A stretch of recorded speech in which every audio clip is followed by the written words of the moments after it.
साथियों नमस्कार, मैं हूं लाल कुमार जायसवाल और हिंदी क्लास में आप सबका स्वागत है। आज हम व्यंजन संधि देखेंगे कि व्यंजन संधि का संधि विच्छेद कैसा होता है और उसमें कौन कौन से नियम लागू होते हैं। तो देख लेते हैं। सबसे पहले व्यंजन संधि होता क्या है।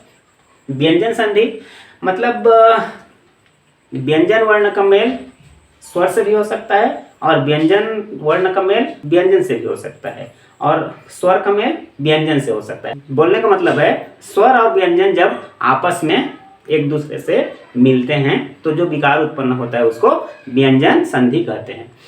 तो इसके कुछ नियम हैं, वो नियम को हमको जानना पड़ेगा, तब हम व्यंजन संधि का अच्छे से संधि विच्छेद कर सकते हैं। हालांकि व्यंजन संधि को जानना तकलीफ नहीं है, उसके नियम को थोड़ा सा हम लोग समझ लेते हैं। तो आइए देखते हैं नियम। इसमें है नियम नंबर 1, वर्ग के पहले अक्षर का पहले वर्ण का तीसरे वर्ण में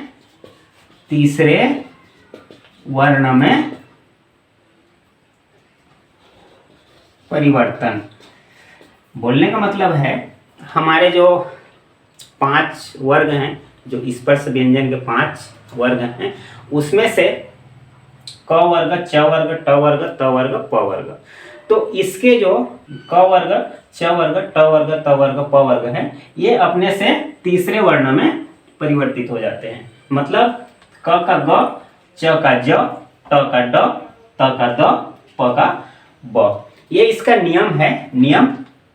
तो इसी नियम के आधार से देखते हैं कि संधि विच्छेद किस प्रकार किया जा सकता है। तो आइए कुछ एग्जाम्पल देखते हैं। दिक् धन गज। अब इसको हम लोग नियम देखेंगे। क का ग में परिवर्तन हो जाएगा, मतलब क्या हो जाएगा, ये दिग्गज हो जाएगा। ग मतलब इसमें सब में हलंत लगा है, इसका मतलब ये आधा वर्ण है। तो इसको देखते हैं, दिक् धन गज बराबर दिग्गज हो गया। तो इसको और अगर हम लोग तोड़ के देखेंगे तो दी निकल गया है, उसके बाद इसमें से क अलग हो गया है, उसके बाद यहाँ पे ग और ज तो है ऑटोमेटिक। तो अगर हम इसको जोड़ेंगे तो ये जो क वर्ण है ये ग वर्ण में परिवर्तित हो जाएगा। उसके बाद ये मिल के बन जाएगा दिग्गज। उसके बाद और कुछ एग्जाम्पल देखते हैं। वाक धन इस बराबर वागिस। अब इसमें देखते हैं, इसमें हलंत लगा है इसलिए ये व्यंजन संधि है। तो इसमें यहाँ पे निकला है क और यहाँ पे निकला है ही, तो दोनों मिलके यहाँ पे बन गए हैं ग। तो इसको और अगर हम अलग करें तो क्या होगा, ये वा प्लस क प्लस स। तो इसमें ये जो क वर्ण है, इसमें नियम है कि क का ग में परिवर्तन हो जाएगा, तो ये बन जाएगा हमारा ग। तो इसीलिए हम इसको लिख सकते हैं वागिस। अब और आगे कुछ देख लेते हैं। आगे और दिया है च का ज में अच धन अन, तो इसका मिलकर क्या हो जाएगा, अजंत। तो अब इसमें ध्यान देंगे कि यहाँ पे च है, च का ज हो गया है, तो इसको और अगर तोड़ना चाहें तो क्या होगा, अ धन च धन अन। तो ये दोनों च और अ मिलकर बन जाएंगे ज, तो ये हो जाएगा अजंत। उसके बाद एक दो और एग्जाम्पल देख लेते हैं। ट वाला, ट का हो जाएगा ड, सट धन आनन, सडानन। अब देखते हैं, ये हो गया स प्लस ट प्लस आनन। अब यहाँ पे नियम है कि ट का ड हो जाएगा, तो अब यहाँ पे ट और आ है, तो यहाँ पे ट का हो जाएगा ड और आ का मात्रा है इसलिए हो जाएगा डा। तो ये मिलके बन जाएगा सडानन।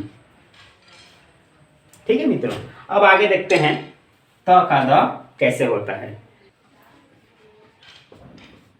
सत धन गुण बराबर सदगुण। अब इसको और आगे देखते हैं। ये हो गया स प्लस त प्लस गुण।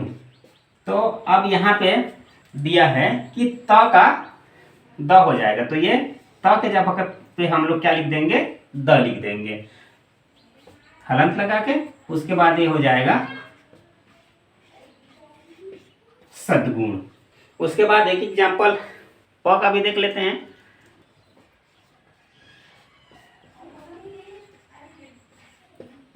सुप धन अंत, तो प के जगह पे क्या हो जाएगा, ब हो जाएगा सुबंत। इसको और अगर हम लोग तोड़ना चाहें तो तोड़ सकते हैं। सु धन प धन अंत। अब यहाँ पे प के जगह पे क्या हो जाएगा, ब हो जाएगा। तो और अ तो इसमें जो अम का मात्रा है इसमें अ में आ जाएगा, तो यहाँ पे हो जाएगा सुबंत। ठीक है, तो इस प्रकार हमने देखा कि एक नियम ऐसा है कि हमारे स्पर्श व्यंजन का जो प्रथम वर्ण है वो तीसरे वर्ण में चेंज हो जाता है। ठीक है, अब आगे देखते हैं नियम दूसरा, वर्ग के पहले वर्ण का पांचवें वर्ण में परिवर्तन, मतलब पंचमा अक्षर में परिवर्तन। इसमें क्या आएगा कंडीशन, क च त त प। इसका पांचवा वर्ण क ख ग घ अंग, च छ ज झ य, ट ट ड ढ ण, त थ द ध न, प प ब ब म। मतलब ये हमारे पांचवें वर्ण में परिवर्तित हो जाएंगे। अब इसमें देखते हैं कुछ एग्जाम्पल। वाक धन मैं, वाक धन मैं बराबर वांगमय, नियम के अनुसार वांगमय। अब इसको हम लोग चेंज करते हैं, वा धन क धन मैं। अब यहाँ पे बोला है कि क अपने पांचवें स्थान में चेंज हो जाएगा, तो पांचवा स्थान क्या है, अंग है, तो ये मिल के बन गए वांगमय। और कुछ एग्जाम्पल देख लेते हैं। जिस भी वर्ण में हलंत लग जाए तो वहां पे वो वर्ण आधा हो जाता है। तो इसको और हम लोग तोड़ के देखते हैं। धन क धन मैं। अब यहाँ पे नियम के अनुसार क अपने पांचवें वर्ण में चेंज हो जाएगा। कौन से वर्ण में, अंग में, तो ये मिल के हो जाएगा परांगमय। आगे और कुछ एग्जाम्पल देख लेते हैं। सठ धन मुख, तो क्या हो जाएगा ये, सणमुख। सठ धन मुख सणमुख। हम लोग इसको चाहे तो ऐसे भी लिख सकते हैं, अण लगा के इसमें हलंत लगा सकते हैं, तो ये सणमुख हो जाएगा। अब ये देखते हैं ट, इसको और तोड़ के देखते हैं। स ट और मुख, तो यहाँ पे नियम देखेंगे ट अपने पांचवें वर्ण में चेंज हो जाएगा। तो पांचवा वर्ण क्या है, अण, तो ये हो जाएगा अण, तो ये मिलकर हो जाएगा सणमुख। ठीक है, अब एक आध और देख लेते हैं। चित्त धन मैं बराबर चिन्मय। अब देखते हैं इसको और तोड़ के, ची धन त धन मैं, तो यहाँ पे त अपने पांचवें वर्ण में चेंज हो जाएगा। तो त कहाँ पर है, त, और पांचवा वर्ण क्या है इसका, न, तो इसके स्थान पे हम क्या लिख सकते हैं, न लिख सकते हैं। तो इसको लिख सकते हैं आगे हम लोग चिन्मय। तो इस प्रकार हम लोगों ने देखा कि वर्ग के पहले वर्ण का पांचवें वर्ण में परिवर्तन हो जाना। अब नियम तीसरा देखते हैं। ठीक है दोस्तों, अब नियम देखते हैं। अगला नियम है छ संबंधी नियम। तो इसमें नियम है एक कि ह्रस्व स्वर या आ। ह्रस्व मतलब क्या होता है? छोटा, मतलब छोटा ई, छोटे ऊ या छोटे अ या फिर आ। अगर ये वर्ण आते हैं तो उसके बाद जो छ रहेगा, छ में च ऑटोमेटिक जुड़ जाएगा। देखते हैं इसको, इसका एग्जाम्पल देखने से आपको समझ में आएगा। स्वधन छंद, तो इसमें कुछ नहीं करना है, च जोड़ देना है। स्व च छ आधा न द। अब इसको ऐसे भी लिख सकते हैं, स्वछंद। अब इसको और आगे हम लोग अगर तोड़ दें तो ये क्या हो जाएगा? आधा स व और छंद। तो इसमें हमको च के पहले या छ के पहले च जोड़ना है। तो यहां पे हम इसको जोड़ के लिख सकते हैं स्वछंद। आइए और कुछ एग्जांपल देख लेते हैं। विधन छेद बराबर विच्छेद। दोस्तों इस नियम में ज्यादा कुछ नहीं है। अगर हम लोग संधि विच्छेद करते हैं और संधि विच्छेद के बाद अगर छ है तो छ के पहले हमको आधा च जोड़ देना है। ये इसका एक नियम है। आगे देखते हैं दोस्तों। आगे नियम है नियम 4 त संबंधी नियम।